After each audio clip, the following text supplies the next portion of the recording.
Hello, my name is Peter Blair.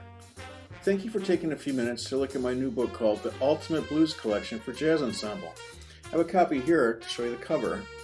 I think it looks kind of cool actually. The book contains 33 unison blues heads and 7 full arrangements. There's a score for the director and 17 part books for full jazz ensemble instrumentation. The book is divided into 3 sections, which each get progressively more difficult, both for the wind players and for the rhythm section players. All the rhythm section parts are completely written out and include chord symbols to help make the transition for players going from fully notated parts to just reading chords and slashes. There are piano voicings written out, piano comping rhythms. The guitar has the melody written out as well as chord changes. There are many bass lines and many suggested drum patterns for each of the blues. There are 2 main goals behind this book. The first one is to help ensembles develop the skill they need to play a swinging unison line so together that it sounds like one voice weaving through time. The other goal is to serve as an improvisation jump-off point for your band. There are a variety of ways to use this book. The first one, obviously, is to have everybody play blues number 1. So the rhythm section and the winds are all playing the same tune at the same time. But it gets way more interesting if you start digging a little deeper and get into it. For example, you can have the lead players, the trumpet 1, alto 1, trombone 1, play blues number 1 with the rhythm section, and then have a different set of players, alto 2, trumpet 2, trombone 2, play the second time through with just the rhythm section, and see how those things line up between the lead players and the second players. And it also works, obviously, you can have all the saxophones playing, all the trumpets playing, all the trombones playing with the rhythm section or without the rhythm section. Obviously, of course, you can have the rhythm section play by themselves too, which is always a good workout. One of the unique features of this book is that the rhythm section parts are very flexible.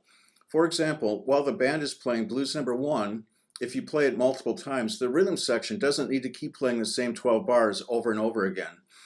Each of the exercises in every section works with the next exercises.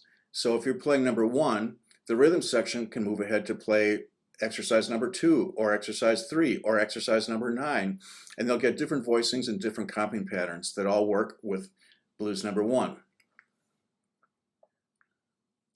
Another thing you can do with this collection is use it as a jumping off point for improvisation.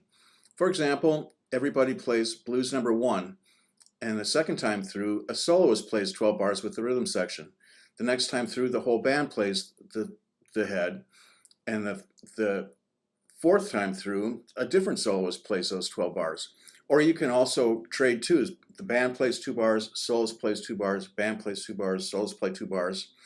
And as you're doing that, you can have the rhythm section experiment with different colors. The drummer can play on hi-hat for a chorus of blues, and then switch to ride cymbal for a chorus of blues.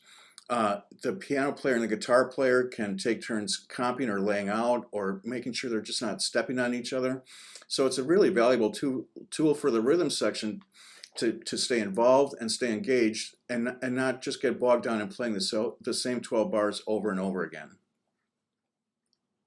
Each of the 3 main sections in the book includes 2 full arrangements that are based on the first blues in that section and the last blues in that section. The idea being that as students become more and more familiar with how these heads sound and how the ensemble works together, they can transfer it into a complete arrangement just as they'd play in a concert or a performance. Thank you again for taking the time to look at the Ultimate Blues Collection for Jazz Ensemble. I appreciate you taking the time to check it out. I'll be making more videos in the future to further explain some of the details of the book and how to use it as an improvisation tool. In the meantime, go to our website at excelsiamusic.com for more information or to hear samples of all the tracks.